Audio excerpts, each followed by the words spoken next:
Hello everyone, welcome to my channel friend. I hope आप सब अच्छे होंगे, अपनी पढ़ाई को अच्छे से कर रहे होंगे। साथ ही साथ आपके एग्जाम की जो आने वाले हैं इनकी तैयारी आप लोगों की अच्छे से चल रही होगी। तो ये वीडियो में आज हम लोग क्वेश्चन देखने वाले हैं जो नर्सिंग ऑफिसर के लिए इंपॉर्टेंट क्वेश्चन देखने वाले हैं। तो ये वीडियो जो है इन सभी एग्जाम के लिए काफ़ी इंपॉर्टेंट रहने वाली है। जो SGPGI का एग्ज़ाम है, साथ ही जो DSSB का है, NVS का है और UPSC जो है ESIC का जो एग्ज़ाम होने वाला और AIMS या जो भी जितने भी नर्सिंग एग्जाम होने वाले हैं इन सभी के लिए इंपॉर्टेंट रहने वाला है। तो देर ना करते हुए देखते हैं कि कौन कौन से इंपॉर्टेंट क्वेश्चन हैं आज की वीडियो में। तो फ्रेंड, एक ज़रूरी बात, अगर आप लोग इससे पहले 2 वीडियो डाली जा चुकी है, अगर आप लोगों ने उनको नहीं देखा है तो उनको भी देख कर अपना रिवीजन कर सकते हैं। और अगर आपको कोई वीडियो अच्छा लगे तो चैनल को सब्सक्राइब और वीडियो को लाइक से जरूर करें। देखते हैं आपका पहला क्वेश्चन कौन सा है। तो जो पहला क्वेश्चन अपना है, a patient addict to drugs से everyone I know use cocaine, why student this is example. तो एक जो पेशेंट जो है कोकीन यूज करता है तो वो कहता है कि मुझे पता है कि मैं कोकीन यूज करता हूँ, तो ये किसका एग्जाम्पल है। तो इसका एग्जाम्पल ये जो है एग्जाम्पल है, इसका ऑप्शन करेक्ट हो जाएगा, ये है प्रोजेक्शन। इसका ऑप्शन जो है सेकंड करेक्ट हो जाएगा। तो इसके बारे में देखते हैं। तो साइकोलॉजिकल प्रोजेक्शन जो होता है, psychological projection is it is also known as blame shifting. इसमें जो है पेशेंट जो है अपना ब्लेम जो दूसरे पे शिफ्ट करता है। This is the theory of the psychology in which of the human defend himself and against their on unpleasant impulsive by the denying there existence while the attributing them. तो basically इसमें जो है patient जो है अपनी गलती को दूसरे पे शिफ्ट करता है कि उसकी वजह से वो ऐसा कर रहा है। तो ये जो है साइकोलॉजिकल प्रोजेक्शन में ये आता है।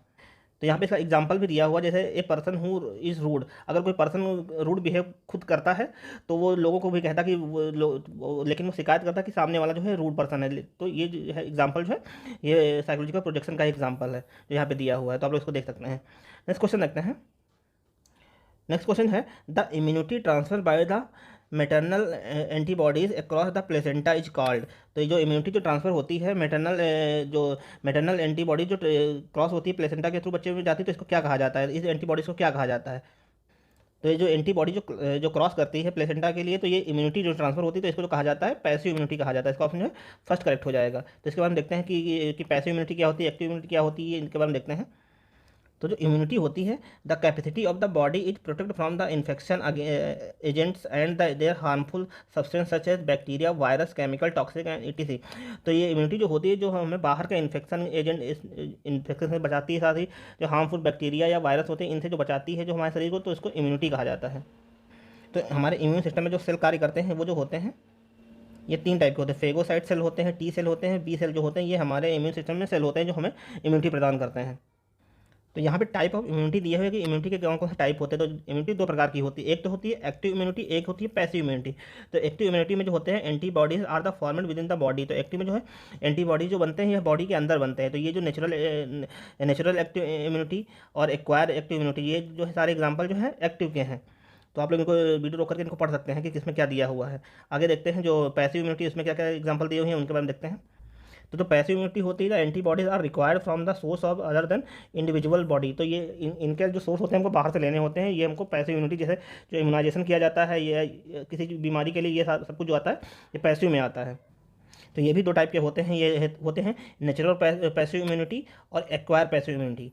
तो ये इनको भी आप लोग पढ़ सकते हैं। नेक्स्ट क्वेश्चन देखते हैं। तो नेक्स्ट क्वेश्चन जो हमारा है, which of the following is the gold standard for diagnose for TB। तो TB को डायग्नोस करने के लिए गोल्ड स्टैंडर्ड कौन सा है। तो इसका तो करेक्ट ऑप्शन हो जाएगा, इसका ऑप्शन सेकंड करेक्ट हो जाएगा। ये होता है माइक्रोबैक्टीरियम स्प्यूटम कल्चर जो होता है, इसके लिए गोल्ड स्टैंडर्ड माना जाता है। तो इसका ऑप्शन जो सेकंड करेक्ट हो जाएगा। तो इसके बारे में और देखते हैं। तो जो ट्यूबरक्लोसिस होता है, tuberculosis disease is also known as Koch disease. तो इसको जो है कहा जाता है कोच डिजीज भी इसका दूसरा नाम है। और ये जो होता है इसका जो ट्रांसमिशन का जो मोड होता है वो एयरबॉर्न होता है। ये एयर के थ्रू एक पर्सन से दूसरे पर्सन में जो है ट्रांसफर हो जाती है। और इसको कंफर्म करने के लिए जो टेस्ट किया जाता है ये स्प्यूटम कल्चर जो इसके लिए टेस्ट किया जाता है, जिसके जो अभी ऑप्शन था, जो ऑप्शन सेकंड, ये जो इसका टेस्ट किया जाता है स्प्यूटम कल्चर।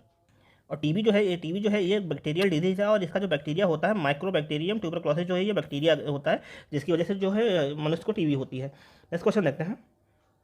नेक्स्ट क्वेश्चन जो है, the four hallmark sign is the tumour lysis syndrome are hyperuricaemia, hyperkalaemia and hyperphosphataemia and. तो ये जो है तो ये 4 हॉलमार्क साइन है जो लेसिस सिंड्रोम के लिए। तो इसमें से कौन कौन से है इसके बारे में पूछा गया है। तो यहाँ पे जो 3 तो दिए हुए हैं, ये जो है तो चौथा कौन सा है साइन जो है लेसिस सिंड्रोम के लिए, कौन सा चौथा है इसके बारे में पूछा गया है। तो जो चौथा जो साइन माना गया है ये हाइपरकैलेमिया को माना गया है। तो ऑप्शन जो है इसका 4 करेक्ट हो जाएगा। जो चौथा साइन माना गया है हाइपरकैलेमिया को माना गया है लेसिस सिंड्रोम के लिए। नेक्स्ट क्वेश्चन देखते हैं।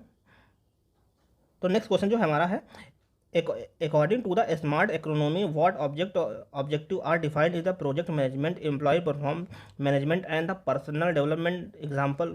तो इसका जो पर्सनल डेवलपमेंट का जो एग्जांपल है इसके बारे में पूछा गया, और वो भी स्मार्ट इकोनॉमी के थ्रू पूछा गया है। तो आप लोगों के में जो एक सब्जेक्ट होगा जो हॉस्पिटल मैनेजमेंट से संबंधित होगा, तो ये उससे क्वेश्चन है। तो इसके बारे में पूछा गया है कि जो पर्सनल डेवलपमेंट के लिए क्या क्या जरूरी है स्मार्ट इकोनॉमी में। तो इसका जो करेक्ट ऑप्शन हो जाएगा, इसका ऑप्शन 4 करेक्ट हो जाएगा। ये जो है specific, measurable, achievable, realistic and timely, ये जो है स्मार्ट का जो है एक्रोनिम हो जाएगा। तो इसका ऑप्शन 4 करेक्ट हो जाएगा। तो यहाँ पे स्मार्ट का जो है एक्रोनिम दिया हुआ है। स्मार्ट का एक्रोनिम जो है specific, measurable, achievable, realistic, timely, ये जो है इसका एक्रोनिम है। और ये जो है इसके बारे में और देखते हैं। Every business aspect have the goal and to provide to sense of motivation, direction, clear focus and the clarified importance.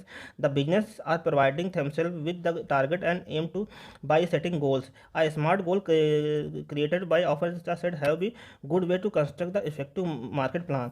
तो ये जो है किसी गोल को अचीव करने के लिए जो हमको जो तैयारी करनी चाहिए, इसके बारे में मतलब जो तैयारी होती है, तो इससे जो है एम्प्लॉय जो है मोटिवेट रहता है। तो इससे संबंधित है स्मार्ट। तो ये इसका एक्रोनिम हो गया। नेक्स्ट क्वेश्चन देखते हैं। नेक्स्ट क्वेश्चन जो है, the right common carotid artery arise. तो कैरियोटाइड आर्टरी जो है एक कहाँ से निकलती है, इसके बारे में पूछा गया है कि राइट कैरियोटाइड आर्टरी जो कहाँ से निकलती है। तो ये जो निकलती है, ये निकलती है, इसका ऑप्शन 3 करेक्ट हो जाएगा। ये जो निकलती है ब्रांचियोफेलिक आर्टरी से निकलती है। तो ये जो निकलती है ब्रांचियोसेफेलिक आर्टरी से निकलती है। तो इसके बाद में और कैरियोटिड आर्टरी जो है ये जो प्रोवाइड कराती है ब्लड, जो ब्लड सप्लाई जो प्रोवाइड कराती है, ये हमारी हेड और नेक, हमारी गर्दन को जो है ब्लड जो प्रोवाइड कराती है। और इसका जो ओरिजिन होता है, the right common carotid artery arise from the brachiocephalic artery, जो बिहाइंड होती है स्टेप्लो कैलवेकुलर के जो पीछे होती है, तो वहाँ से ये निकलती है। तो जो राइट जो होती है ये निकलती है ब्रांचियोसेफेलिस से निकलती है, और जो लेफ्ट जो होती है, जो लेफ्ट कॉमन कैरियोटिड आर्टरी जो अराइज होती है, ये जो होती है आर्क ऑफ ऑट्रा से, जो ऑट्रा की जो आर्क होती है वहाँ से निकलती है। तो ये जो निकलती है आर्च ऑफ ऑट्रा से निकलती है। तो यहाँ इसके बारे में देखते हैं। तो जो ब्राचियोसेफेलिक आर्टरी जो होती है, it is a greater vessel of the aortic arch and the supply blood from the head, neck and upper extremities. तो ये जो है हमारे शरीर का जो ऊपरी हिस्सा होता है वहाँ ब्लड सप्लाई करती है। नेक्स्ट क्वेश्चन देखते हैं। नेक्स्ट क्वेश्चन जो है, the desensitisation method is utilise successfully by the client experiencing phobia, the method focus on. तो ये जो मेथड जो होता है, ये जो मेथड बेस होता है, ये होता है इमेजिनरी पे बेस होता है। तो इसका ऑप्शन जो है 3 करेक्ट हो जाएगा। तो डिसेंसेशन जो मेथड होता है ये बेस होता है इमेजिनरी पे बेस होता है। तो देखते हैं फोबिया क्या होता है। Phobia is the most extreme type of the fear where the actually causes them to go great length of the avoid being expose that fear or the perceived danger even there are no actual risk. तो ये phobia जो होता है उस condition को कहते हैं जो चीज़ होती नहीं है उसका भी डर बना रहता है, तो उसको फोबिया कहा जाता है। तो इसके बारे में देखते हैं। जो यहाँ पे जो दिया हुआ है डिसेंटिजेशन जो दिया हुआ है, इसके बारे में देखते हैं। तो इसमें जो in this process all emotional discomfort are the identify the as usually 3 step are follow. तो इसमें 3 स्टेप का यूज किया जाता है। इन स्टेप के बारे में देखते हैं। तो ये यहाँ तीनों स्टेप दिए हैं, आप इनको पढ़ सकते हैं। तो देखते हैं। तो इसमें जो पेशेंट को जो ट्रेन किया जाता है कि डीप मसल रिलैक्स कैसे किया जाए, इसके बारे में पेशेंट को जो है ट्रेन किया जाता है। Constructing with the patient have the hierarchy and sense to involving the fear and situation from the least fear to most fear. तो इसके लिए इसको ट्रेन करते हैं। थर्ड जो है इसको systematically directing the patient to imaging each fearful sense and hierarchy while the re imaging deeply relax. तो इसके लिए इसको तैयार करते हैं। नेक्स्ट क्वेश्चन देखते हैं। नेक्स्ट क्वेश्चन जो है, the ideal storage temperature for the pulse polio vaccine. तो पल्स पोलियो वैक्सीन के लिए जो आइडियल टेम्परेचर होता है स्टोर करने के लिए वो कितना होता है।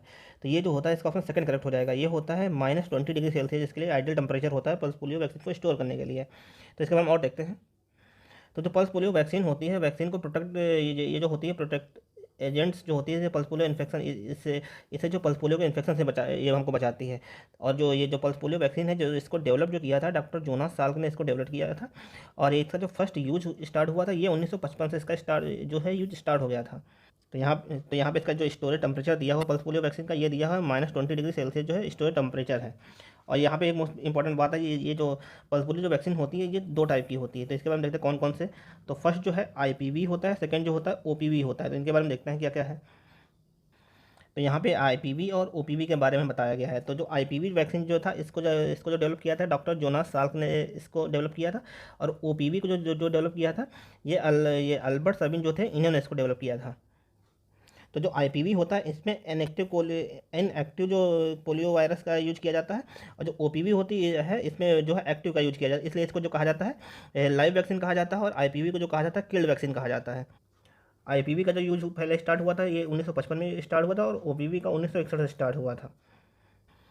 और इंडिया में जो पोलियो कार्यक्रम जो स्टार्ट किया गया था ये 1995 में स्टार्ट किया गया था, इंडिया में जो है 1995 में जो इसको स्टार्ट किया गया था। और 2014 में जो है भारत को जो पोलियो मुक्त कर दिया गया 2014 में। लास्ट केस जो पोलियो को देखा गया था ये हावड़ा वेस्ट बंगाल में देखा गया था 2011 में। नेक्स्ट क्वेश्चन देखते हैं। नेक्स्ट क्वेश्चन जो है, इन 100 ml human milk how much protein is present. तो जो 100 ग्राम जो ह्यूमन मिल्क होता है इसमें प्रोटीन कितना होता है इसके बारे में पूछा गया है। तो इसका जो करेक्ट ऑप्शन हो जाएगा, इसमें जो प्रोटीन होता है इसका ऑप्शन फर्स्ट करेक्ट हो जाएगा, ये होता है 1.2 ग्राम। तो इसके बारे में और देखते हैं। तो यहाँ पे स्पीसीज दी हुई है और उसमें जो उनके जो मिल्क में जो कितना जो प्रोटीन होता है इसके बारे में यहाँ पे दिया हुआ है, देखते हैं। तो ह्यूमन में जो होता है ये 1.2 ग्राम होता है, काऊ में जो होता है ये जो होता है 3.36 ग्राम होता है, बकरी के जो दूध में होता है ये 2.57 ग्राम होता है, यहीं पे जो सारे दिए हुए जो हॉर्स में जो होता है 1.58 ग्राम होता है, जो बिल्ली कैट में जो होता है 7.57 ग्राम होता है। तो यहाँ पे जो आप लोगों के लिए मोस्ट इंपॉर्टेंट है क्योंकि ये तो पूछे जा सकते हैं, ह्यूमन और काऊ के बारे में पूछा जा सकता है। नेक्स्ट क्वेश्चन देखते हैं। नेक्स्ट क्वेश्चन जो है, a process that present data in a number which is turn can to be entered database is called. तो इसका जो करेक्ट ऑप्शन हो जाएगा ये हो जाएगा ऑप्शन थर्ड, कोडिंग। इसको कोडिंग कहते हैं, जिसमें जो प्रेजेंट डाटा को जो है डाटा को नंबर के फॉर्म से टर्न करके इसको डेटाबेस में डालते हैं, इसको कोडिंग कहते हैं। नेक्स्ट क्वेश्चन देखते हैं।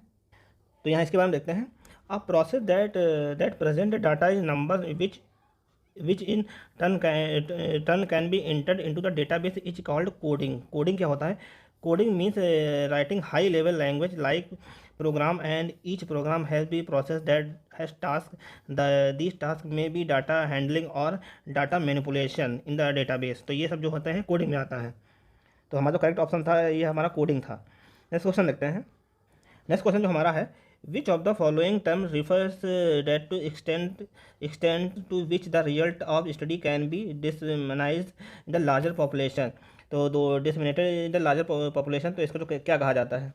तो इस प्रोसेस को जो कहा जाता है, इस प्रोसेस या इस टर्म को जो कहा जाता है, इसको जो कहा जाता है एक्सटर्नल वैलिडिटी इसको कहा जाता है। तो इसका ऑप्शन जो है फर्स्ट करेक्ट हो जाएगा। नेक्स्ट क्वेश्चन जो हमारा है, in which year was India declare a small pox free country by the international commission for assessment of small pox eradication. तो ये किस ईयर में जो बताया गया कि जो इंडिया जो है स्मॉल पॉक्स फ्री हो गया? तो ये जो बताया गया इसका करेक्ट ऑप्शन हो जाएगा 1977 में जो बताया गया कि इंडिया जो है स्मॉल पॉक्स फ्री हो गया। तो इसके बारे में और देखते हैं। तो इंडिया को जिससे फ्री जो कर दिया गया था 1977 में कर दिया गया था। तो स्मॉल पॉक्स जो होता है, small pox is the disease caused by the pox virus. तो ये जो डिजीज़ जो होती है स्मॉल पॉक्स, ये पॉक्स वायरस की वजह से होती है। इसका दूसरा नाम भी जो पॉक्स वायरस का दूसरा जो नाम है, इसका जो दूसरा नाम है वेरियोला, इसको भी कहा जाता है, इसको वेरियोला भी कहा जाता है। और ये जो ट्रांसमिट होता है पर्सन टू पर्सन जो है होता है, ट्रांसफ़र होता है, ये जो है पर्सन टू पर्सन ट्रांसफ़र होता रहता है, और causes a high fever characterise by the rash and may be kill about the 1/3 of the infected. तो इसमें जो अगर इन्फेक्टेड होता है तो इसमें 1/3 जो लोगों की जो है डेथ भी हो जाती है इससे अफेक्ट होने वालों की। और अब ये ऐसी बीमारी है, स्मॉल पॉक्स एक ऐसी बीमारी है जिसको जो है वर्ल्ड वाइड इसको जो है ख़त्म किया जा चुका है। तो ये जो small pox is the only disease that has been completely wiped out throughout the world. तो अब इसको जो स्मॉल पॉक्स जो है वर्ल्ड से कम्प्लीटली इसको ख़त्म किया जा चुका है। और जो भारत में इसको जो इंडिया को जिसको फ्री किया था 1977 में इसको फ्री किया गया था। और यहाँ जो इसका वायरस होता है इसको पॉक्स वायरस या वेरियोला वायरस कहते हैं, जिसकी वजह से जो स्मॉल पॉक्स होता है। नेक्स्ट क्वेश्चन जो है, isolation of a child with measles belong which level of prevention. तो जो मिजल्स से जो ग्रसित जो बच्चा है इसको जो आइसोलेशन जो प्रोवाइड कराया जाता है, ये किस प्रकार का जो है प्रिवेंशन है? तो ये जो प्रिवेंशन है ये इसका ऑप्शन जो करेक्ट हो जाएगा फर्स्ट। ये जो प्रिवेंशन है सेकेंडरी टाइप का प्रिवेंशन है। तो इसके बारे में देखते हैं। तो isolation of the child with the measles belong to the level of the prevention is known as a secondary prevention. तो ये जो प्रिवेंशन है सेकेंडरी प्रिवेंशन होता है। नेक्स्ट क्वेश्चन देखते हैं। नेक्स्ट क्वेश्चन जो है, pen in the lower back and resistance to the strengthening the leg at the knee, the menial irritation and suggestive of positive। तो जो हमारे जो पैर के हिस्से या ये जो पैर में जो दर्द होता है, घुटने को सीधा करने में जो दिक्कत आती है, तो इसको जो ये किस चीज़ का साइन है? तो ये जो साइन होता है इसका जो करेक्ट ऑप्शन है, इसका ऑप्शन जो फर्स्ट करेक्ट हो जाए, इसको जो कहा जाता है कर्निंग साइन इसको कहा जाता है। तो इसका ऑप्शन फर्स्ट करेक्ट हो जाएगा। नेक्स्ट क्वेश्चन जो है, Koplik spot is associated with the diagnosis of which of the following disease. तो ये जो कॉप्लिक स्पॉट होता है ये किस में बनता है, जो कि कौन सी बीमारी को जो है डायग्नोस करने में वो होता है। तो ये जो बनता है, तो इसका ऑप्शन जो करेक्ट हो जाएगा, ये ऑप्शन थर्ड करेक्ट हो जाएगा। ये जो मिजल्स में देखने को मिलता है, तो इसके बारे में और देखते हैं। तो मिजल्स जो होता है, मिजल्स एक जो है contagious infection disease causes by the measle virus. तो ये जो होता है मिजल्स जो होता है ये मिजल वायरस की वजह से होता है। और ये जो सिम्टम में भी डेवलप, जो सिम्टम जो डेवलप होते हैं इसके 10 से 12 दिन में डेवलप होते हैं, जिसके मतलब 10 से 12 दिन में जब एक्सपोजर होता है उससे 10 से 12 दिन में ये जो है देखने को मिलते हैं सिम्टम्स।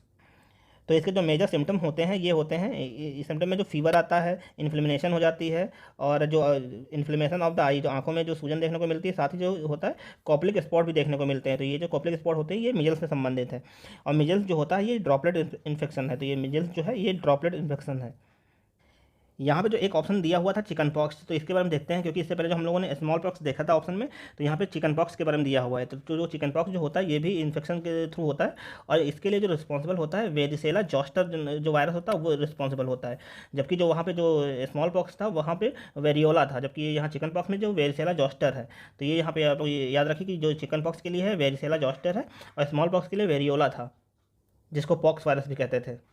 और इसको जो चिकन पॉक्स को जो कहा जाता है, इसको जो कहा जाता है ह्यूमन हर्पीज़ वायरस भी इसको कहा जाता है। तो ये चिकन पॉक्स को जो कहा जाता है ह्यूमन हर्पीज़ वायरस भी कहा जाता है। और इसका भी जो मोड और ट्रांसमिशन है ये भी जो होता है ड्रॉपलेट इन्फेक्शन के थ्रू होता है। और इसमें जो देखने को मिलता है, इसके जो सिम्टम्स देखने को मिलते हैं, इसमें जो होता है द रस में भी first so upon the chest, back and face. ये जो देखने को मिलता है चेस्ट, बैक और फेस पे देखने को मिलता है, और इसी के साथ साथ ये पूरी बॉडी पे भी देखने को मिल सकता है चिकन पॉक्स। नेक्स्ट क्वेश्चन देखते हैं। नेक्स्ट क्वेश्चन जो है, डिसलेक्सिया रिफर्स टू, तो जो डिसलेक्सिया होता है बच्चों में ये किससे संबंधित है। तो ये जो संबंधित है इसका ऑप्शन सेकंड करेक्ट हो जाएगा। ये जो संबंधित है ये लर्निंग डिसेबिलिटी है, और ये जो डिसलेक्सिया है ये डिसेबिलिटी होती है। तो इसका जो संबंध है लर्निंग डिसेबिलिटी से संबंधित है, सीखने की विकलांगता से संबंधित है। तो इसके बारे में और देखते हैं। तो learning disability is a neurological disorder that prevent a person from the learning skill and using the effectively, generally occurs the childhood and characterize by the difficulty with the certain skills such as reading, writing and speaking. तो ये जो सारी हैं ये जो है learning disability में आ जाती हैं, जैसे कि रीडिंग, राइटिंग, ये सब जो है लर्निंग डिसेबिलिटी में आ जाती हैं। और ये जो है चाइल्डहुड से ही देखने को मिलती हैं, ये जो बच्चों में चाइल्डहुड से ही देखने को मिल जाती हैं। तो यहाँ पे जो कुछ हैं कॉमन लर्निंग डिसेबिलिटी जो दी हुई है यहाँ पे इसके बारे में देखते हैं। तो जैसे यहाँ जो ये जो है डिसेबिलिटी दी हुई है किससे संबंधित है इसके बारे में बताया गया है। तो जो यहाँ डिसकैलकुलेसिया है, डिसकैलकुलिया जो है ये इसको जो है कैलकुलेशन, मतलब बच्चे को जो है कैलकुलेशन करने में, मैथमेटिकल कैलकुलेशन करने में दिक्कत होती है। डिसग्राफिया जो होती है इसको लिखने में दिक्कत होती है, उसको कहते हैं। और डिसपैरोक्सिया जो होता है ये मोटर स्किल से संबंधित होती है, हाथ पैरों से संबंधित होती है। और डिसलेक्सिया जो था ये रीडिंग से तो है ही है। और साथ ही ऑटिज्म भी एक डिसेबिलिटी है, इसमें जो होता है सोशल इंटरेक्शन करने में दिक्कत होती है, तो इसको जो है ऑटिज्म कहते हैं। नेक्स्ट क्वेश्चन देखते हैं। तो यहाँ पे ये जो नेक्स्ट क्वेश्चन दिया हुआ ये भी जो हॉस्पिटल मैनेजमेंट से संबंधित है, ये भी उससे संबंधित, तो इसके बारे में देखते हैं। A sampling analysis that the involve the random start and the process with the every केन्स एलिमेंट फ्रॉम देन ऑनवर्ड। तो इसको जो क्या कहा जाता है, जो रैंडम सैम्पलिंग होती है इसके बारे में पूछा गया है। तो इसका जो करेक्ट ऑप्शन हो जाएगा, तो इसको जो कहा जाता है इसका ऑप्शन सेकंड करेक्ट हो जाए। इसको जो कहा जाता है सिस्टमैटिक रैंडम सैम्पलिंग इसको कहा जाता है, तो ये इसको कहा जाता है, तो इसका ऑप्शन सेकंड करेक्ट हो जाएगा। नेक्स्ट क्वेश्चन देखते हैं। नेक्स्ट क्वेश्चन जो हमारा, which of the following is the earliest sign of the rickets. तो रिकेट्स का जो है अर्लीस्ट साइन कौन सा है, तो रिकेट्स होने का जो अर्लीस्ट साइन है इसका जो करेक्ट ऑप्शन हो जाएगा ऑप्शन थर्ड। ये जो होता है इसको जो कहा जाता है क्रेनियोटेबल्स इसको कहा जाता है, तो ये जो है रिकेट्स का अर्लीस्ट साइन है, तो इसका ऑप्शन थर्ड करेक्ट हो जाएगा। तो जो रिकेट्स होता है, रिकेट्स जो होता है ये जो विटामिन डी की कमी की वजह से जो है रिकेट्स होता है, और रिकेट्स जो होता है ये बोन से संबंधित, हमारी हड्डियों से संबंधित बीमारी है। तो यहाँ पे जो ये जो कार्नियो टेबल्स दिया था इसके बारे में देखते हैं। तो कार्नियो टेबल्स में जो होता है हमारी हड्डियाँ जो होती हैं सॉफ्ट होने लगती हैं, जो हम हड्डियाँ और स्कल जो होते हैं ये सॉफ्ट होने लगते हैं, और ये जो है जिसकी वजह से पता चल रहा था कि ये अर्ली साइन होता है रिकेट्स का। तो इसके बाद रिकेट्स ही होता है। तो रिकेट्स में जो डिफिशेंसी हो जाती है ये कैल्शियम और फॉस्फेट की जो है डिफिशेंसी देखने को मिलती है, और ये विटामिन डी की कमी की वजह से होता है। नेक्स्ट क्वेश्चन देखते हैं। नेक्स्ट क्वेश्चन जो हमारा है, तो नेक्स्ट क्वेश्चन जो हमारा है, which of the following response is are not forbidden during the therapeutic communication. तो थेरेप्यूटिक कम्युनिकेशन में जो कौन सा रिस्पॉन्स जो है ये इंपॉर्टेंट नहीं है, ये इसके बारे में पूछा गया है। तो कौन सा थेरेप्यूटिक जो है कम्युनिकेशन के लिए जो है नहीं है, तो इसका जो करेक्ट ऑप्शन हो जाएगा ये, इसका ऑप्शन थर्ड करेक्ट हो जाएगा। ये जो होता है रिफ्लेक्टिंग एंड क्लैरिफाइंग, ये जो इसके लिए इंपॉर्टेंट नहीं है। तो इसका ऑप्शन थर्ड करेक्ट हो जाएगा। नेक्स्ट क्वेश्चन देखते हैं। तो थोड़ा ये थेरेप्यूटिक जो कम्युनिकेशन इसके बारे में देखते हैं। तो therapeutic communication is it is use for the communication for the purpose to creating the beneficial outcome for the client. तो ये जो किया जाता है जो क्लाइंट के जो बेनिफिशियल बेनिफिट के लिए किया जाता है। The nurse use personal attributes and the client techniques which in working with a client to bring about the inside and behaviour change. तो इसके लिए जो किया जाता है कि जो क्लाइंट है उसके जो इनसाइड में जो बिहेवियर है, बिहेवियर में क्या चेंज आता है इसके बारे में जो पता लगाया जा सके, इसलिए जो है थेरेप्यूटिक कम्युनिकेशन किया जाता है पेशेंट से। तो यहाँ पे जो है रिफ्लेक्टिंग एंड जो clarifying are not forbidden to during the therapeutic communication, ये इसका करेक्ट ऑप्शन हो जाएगा। नेक्स्ट क्वेश्चन देखते हैं। नेक्स्ट क्वेश्चन जो है the largest diameter of the foetal skull. तो जो फिटल जो फिटल होता है इसका जो लार्जेस्ट डायमीटर होता है इसको क्या कहा जाता है, स्कल का जो लार्जेस्ट डायमीटर होता है तो इसको जो कहा जाता है मेंटो वर्टिकल इसको कहा जाता है। तो इसका ऑप्शन जो फोर करेक्ट हो जाएगा, इसको जो कहा जाता है मेंटो वर्टिकल कहा जाता है। तो नेक्स्ट क्वेश्चन देखते हैं अपना। नेक्स्ट क्वेश्चन जो हमारा है the commonest presentation of the vascular mole. तो कॉमनेस्ट प्रेजेंटेशन क्या होता है वस्कुलर मोल का, इसके बारे में पूछा गया है। तो वस्कुलर मोल का जो कॉमन प्रेजेंटेशन होता है ये होता है वजाइनल ब्लीडिंग। ये इसका जो है ये जो है कॉमन प्रेजेंटेशन होता है वजाइनल ब्लीडिंग। तो इसका ऑप्शन जो फोर करेक्ट हो जाएगा। नेक्स्ट क्वेश्चन देखते हैं। यहाँ पे इसके बारे में थोड़ा देखते हैं वजाइनल ब्लीडिंग क्या होता है। Vaginal bleeding is the most common presentation of the vascular mole which further may be and up abortion. तो ये जो एबॉर्शन के टाइम पे जो है इसका एंड होता है वजाइनल ब्लीडिंग का। तो ये जो है इट मे बी अगर in the first 3 month of the pregnancy and which is the dark brown and the bright red bleeding अगर। तो इस कंडीशन में जो होता है जो डार्क ब्राउन या ब्राइट रेड जो है ब्लीडिंग होती है इस कंडीशन में। Vascular mole is the non-cancerous mass and formed by the blood clot and the tissue and the retained placenta after the fetal death। तो ये जब होता है ये साइन जब होता है जब फिटल की डेथ हो जाती है तब ये सब होता है। तो नेक्स्ट क्वेश्चन देखते हैं इसके बारे में। नेक्स्ट क्वेश्चन जो है a patient complain for the pain and have the redness with the swelling at the side of IV side what should a nurse first. तो नर्स जो एक पेशेंट कंप्लेंट करता है कि जो उसके स्वेलिंग हो रही है और रेडनेस हो रही है जहाँ पे IV दिया गया है तो नर्स को क्या करना चाहिए। तो इसका जो करेक्ट ऑप्शन हो जाएगा इसका ऑप्शन जो सेकंड हो जाएगा stop IV infusion and remove IV cannula. तो ये इसका करेक्ट ऑप्शन हो जाएगा ऑप्शन सेकेंड। तो नेक्स्ट क्वेश्चन देखते हैं। नेक्स्ट क्वेश्चन जो हमारा है study of experience is called. तो जो study of experience is called तो इसको क्या कहते हैं। तो इसको जो कहा जाता है इसका करेक्ट ऑप्शन हो जाएगा इसका ऑप्शन सेकंड करेक्ट हो जाएगा। तो अनुभवों के अध्ययन को जो कहा जाता है इसका ऑप्शन सेकंड करेक्ट हो जाएगा। इसको जो कहा जाता है फिनोमोनियोलॉजी इसको कहा जाता है फिनोमोनियोलॉजी। तो इसके बारे में और देखते हैं। तो इसके बाद देखते हैं phenomenology is the type of the qualitative and research study which a researcher tries to gather the data related to lived experience and the population in which the researcher tried to study the particular phenomena। तो ये जो इसमें हम अनुभवों का अध्ययन करते हैं तो इसी को जो कहा जाता है ये फिनोमिनोलॉजी जो है इसको कहा जाता है। तो इसमें ऐसा नहीं कि हम इंडिविजुअल का ही स्टडी करते हैं, इसमें हम पर्टिकुलर ग्रुप की भी स्टडी करते हैं कि पर्टिकुलर ग्रुप में जो लोग कैसा अनुभव करते हैं इसके बारे में भी हम स्टडी करते हैं। तो नेक्स्ट क्वेश्चन देखते हैं। नेक्स्ट क्वेश्चन जो हमारा है a thin transparent mucous membrane then the cover the inner surface of the eye and the interior of the surface of the eye. तो हमारे आँख में जो ट्रांसपेरेंट म्यूकस मेम्ब्रेन होती है इसको क्या कहा जाता है जिससे जो हमारी जो है आई लाइन को जो कवर कर देता है तो इसको जो कहा जाता है इस कंडीशन को इसको जो कहा जाता है कंजक्टिवा कहा जाता है। इसका ऑप्शन जो सेकंड करेक्ट हो जाएगा इसको जो कंजक्टिवा कहा जाता है। तो जो कंजक्टिवा होता है एक थिन ट्रांसपेरेंट म्यूकस मेम्ब्रेन होती है ये जो इस कंडीशन को जो कहा जाता है कंजक्टिवा कहा जाता है। और जो कंजक्टिवाइटिस जो होता है जो आँख में जो कंजक्टिवाइटिस जो बन जाता है ये जो होता है इन्फ्लेमेशन ऑफ द कंजक्टिवा, इस कंडीशन को जो कहा जाता है कंजक्टिवाइटिस कहा जाता है। नेक्स्ट क्वेश्चन देखते हैं। तो नेक्स्ट क्वेश्चन हमारा जो है Kubler Ross 5 successive stage of the death and dying. तो ये जो क्यूबुलर रॉस जो थे इनके द्वारा जो है मृत्यु के जो 5 क्रमिक चरण बताए गए हैं इसके बारे में पूछा गया। तो ये जो साइंटिस्ट जो थे क्यूबुलर रॉस इन्होंने जो है मृत्यु के जो 5 चरण बताए हैं कौन कौन से हैं। तो इसका तो करेक्ट ऑप्शन हो जाएगा इसका ऑप्शन जो फर्स्ट करेक्ट हो जाएगा। ये जो है denial, anger, bargaining, depression and acceptance ये जो है ये जो है डेथ के 5 जो है लक्षण जो बताए हैं ये क्यूबुलर रॉस ने बताए थे। तो इसके बाद और देखते हैं। तो इसके बाद देखते हैं, according to the Kubler and Ross grief and compose of the 5 stage which are the follows. तो ये जो स्टेज थे, डिनाइल, एंगर, बार्गेनिंग, डिप्रेशन और एक्सेप्टेंस, ये जो है 5 स्टेप इन्होंने बताए हैं। नेक्स्ट क्वेश्चन देखते हैं। नेक्स्ट हमारा क्वेश्चन है, माइक्रोबैक्टीरियम ट्यूबरक्लोसिस इज तो माइक्रोबैक्टीरियम ट्यूबरक्लोसिस क्या है, तो इनमें से क्या है, तो इसके बारे में पूछा गया है। तो इसका जो करेक्ट ऑप्शन हो जाएगा, इसका जो हमारा ऑप्शन है ऑप्शन 4 करेक्ट हो जाएगा। जो माइक्रोबैक्टीरियम ट्यूबरक्लोसिस जो है, ये germ positive and non motilic and acid fast bacilli जो है, ये एक है माइक्रोबैक्टीरियम। तो इसके बारे में और देखते हैं। तो जो ट्यूबरक्लोसिस होता है, ट्यूबरक्लोसिस जो होता है, ये जो होता है, ये माइक्रोबैक्टीरियम ट्यूबरक्लोसिस की वजह से होता है ट्यूबरक्लोसिस। और ये एक बैक्टीरियल डिजीज़ है। टीबी जो है ये एक बैक्टीरियल डिजीज़ होती है। और ये इसका जो होता है, इसमें जो बैक्टीरिया जो होता है, ये ग्राम पॉजिटिव बैक्टीरिया होता है।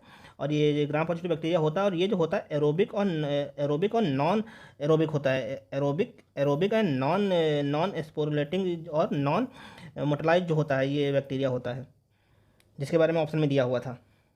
तो जो ट्यूबरक्लोसिस होता है, ये जर्म पॉजिटिव है, non motile and acid first जो है बेसली होता है। नेक्स्ट क्वेश्चन देखते हैं।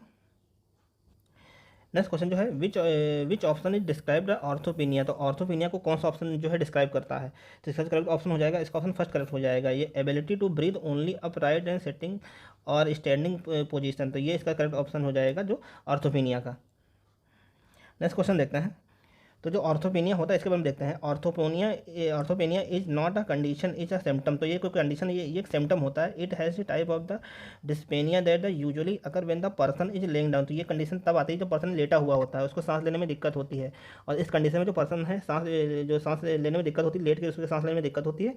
जबकि वो जो खड़ा होता है तो उसको सांस लेने में कोई दिक्कत नहीं होती है। तो इस कंडीशन को जो है ऑर्थोपेनिया कहा जाता है। ये सिम्टम जो होते हैं ऑर्थोपेनिया के सिम्टम होते हैं। और ये जो होती है orthopnoea is mainly seen a patient with the heart disease and the pulmonary disease. तो ये उनमें देखा जाता है जो पेशेंट जो है हार्ट डिजीज से ग्रसित है या जिनमें पल्मोनरी आर्टरी से संबंधित कोई भी दिक्कत है, उनमें देखने को मिलता है। नेक्स्ट क्वेश्चन देखते हैं। नेक्स्ट क्वेश्चन जो हमारा है, which of the following organism is responsible for the development of the rheumatic fever. तो रिम्यूनेटिक फीवर के लिए कौन सा जो है ऑर्गेनिज्म जो रिस्पॉन्सिबल होता है। तो ये जो रिस्पॉन्सिबल होता है, इसका ऑप्शन जो करेक्ट हो जाएगा, आप लोग बताइए। इसका ऑप्शन जो है फर्स्ट करेक्ट हो जाएगा, group A B haemolytic streptococci जो है इसके लिए रिस्पॉन्सिबल होता है न्यूमरेटिक फीवर के लिए। तो इसका ऑप्शन जो फर्स्ट करेक्ट हो जाएगा। तो इसके बारे में देखते हैं। तो जो rheumatic fever is the inflammatory illness of the joints and the tissue along with the centre of nervous system. तो ये इससे संबंधित है। इसका जो एजेंट होता है ग्रुप ए स्ट्रेप्टोकोकी जो है, इसका जो है एजेंट है जिसके थ्रू फैलता है। तो जो रिन्यूमेटिक फीवर जो होता है, ये ऑटो इम्यूनिटिक डिजीज़ होता है। ये जो फीवर होता है, it is the auto immunitic disease. तो ये जो है ऑटो इम्यूनिटिक डिजीज़ है। ये जो होता है, ये इम्प्रॉपर ट्रीटमेंट जो होता है, स्ट्रेप्टो थ्रोट का जो है इम्प्रॉपर ट्रीटमेंट होता है, इसकी वजह से होने के ज़्यादा चांसेस रहते हैं। और ये जो है, ये ज़्यादातर बच्चों में देखने को मिलता है, जिनकी एज जो होती है 5 से 15 साल के जो बच्चे होते हैं, उनमें देखने को ज़्यादा मिलता है। तो इनमें कुछ लक्षण देखने को मिलते हैं। लक्षण जो देखने को मिलते हैं, जिसको ये होता है, तो उसको फीवर आता है, सोर थ्रोट होता है, और जो एक्यूट कार्डियक जो उसके होता है, और आर्थराइटिस देखने को मिलता है। नेक्स्ट क्वेश्चन देखते हैं। तो ये थे आज की वीडियो में इंपॉर्टेंट क्वेश्चन। तो फ्रेंड, अगर आप लोगों को वीडियो अच्छा लगा हो तो वीडियो को लाइक करें, साथ ही वीडियो को शेयर करें और चैनल को सब्सक्राइब जरूर करें। तो मिलते हैं नेक्स्ट वीडियो में, तब तक के लिए धन्यवाद। जय हिंद।